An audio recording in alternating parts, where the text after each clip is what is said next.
I'm Marybeth, and in today's video, we're going to talk about winter paddleboarding tips and other things to keep in mind.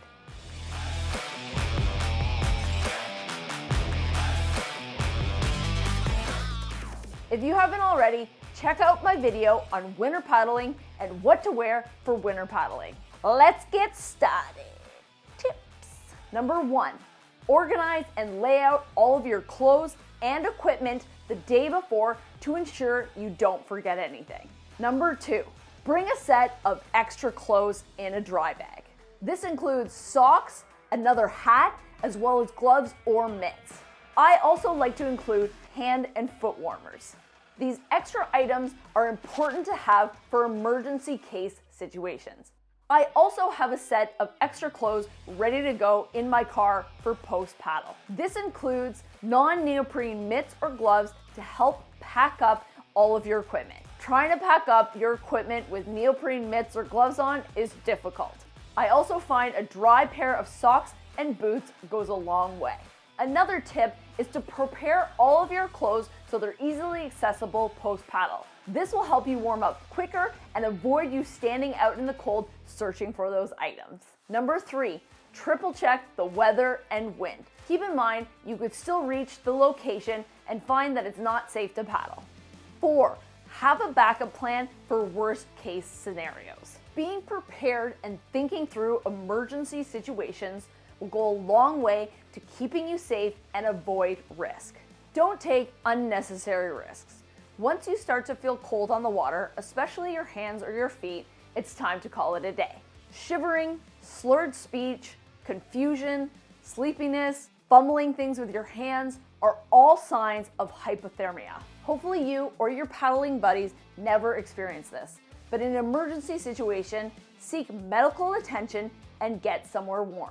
Winter paddling sessions are shorter. Don't push yourself and put yourself in unnecessary danger.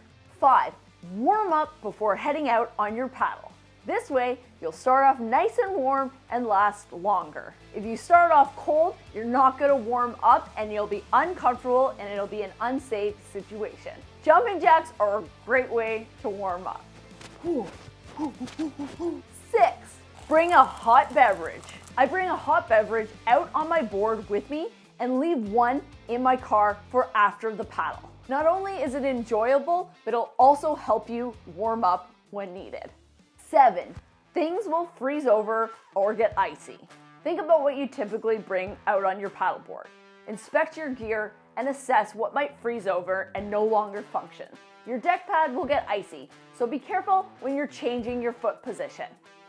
Often the valve on inflatable paddleboards will freeze over, not allowing you to open and deflate your paddleboard. And this is another great reason to have a hot beverage. Pour the hot beverage over the valve to melt the ice and allow the valve to open. Ice is also important to think about when it comes to your entry and exit point. Still areas and shallow sections are what is going to freeze over first. 8, stick close to shore. This is mostly due to safety. However, I always find the best ice and unique things in nature close to shore. So sick. 9, test and inspect your equipment and gear. Your gear is the reason you're able to paddle in the wintertime, so it's essential that it's working properly. This is especially important when it comes to dry suits. This piece of equipment is useless if it fails. Things like rips or tears, or maybe as simple as a zipper not being fully shut will flood the dry suit. 10, stick with areas you're familiar with. Go for a walk to check out the location in winter and see what the entry point's like. This is also a great way to get in the water to test your gear. Another option is to ask locally. There's lots of great community groups and shops that you can turn to ask for tips and information about local paddling spots. Number 11, find a buddy. Find someone who also goes winter paddling with the proper gear, or a friend who wants to walk along the shore and maybe take your photo. It's important to share your adventures and paddling plan with a friend. 12, if you're wearing a dry suit, always wear smart layers underneath. Smart layers that will wick away moisture and maintain your body heat. If you want to learn more about layers and winter paddling gear, watch my video, what to wear winter paddling. I also like to wear a neck gaiter or buff. It helps provide an extra layer of warmth, plus it's a great tool to wipe off your camera lens or glasses.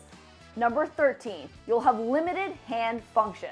Wearing thick neoprene mitts or gloves makes it more difficult to do things you would normally when you're not wearing gloves. This is useful to remember when you're packing up and considering items to bring with you on your board. For example, I rely solely on voice command when using my GoPro to capture content.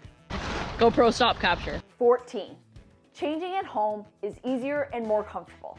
But if that isn't possible, bring something like a change mat, the lid of a bin, or a bag to stand on. This will help avoid any debris getting on your feet or your wet gear, and help avoid any wear and tear on your dry suit socks. Another great item to have is a change robe. This will help keep you warm and covered while you change on location.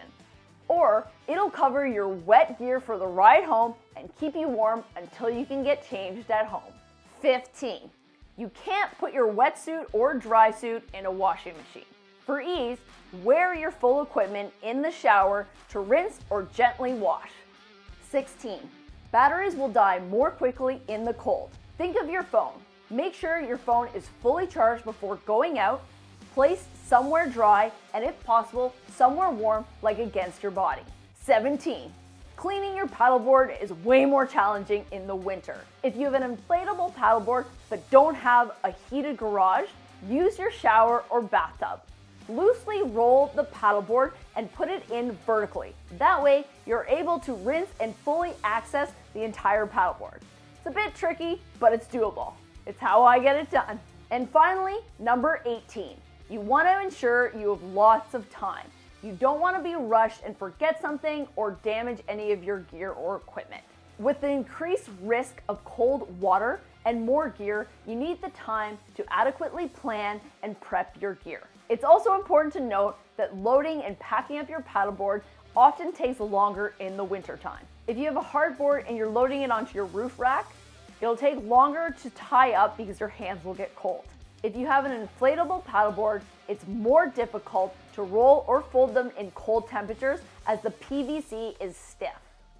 Remember, safety is number one and the most important thing to consider before going out winter paddling.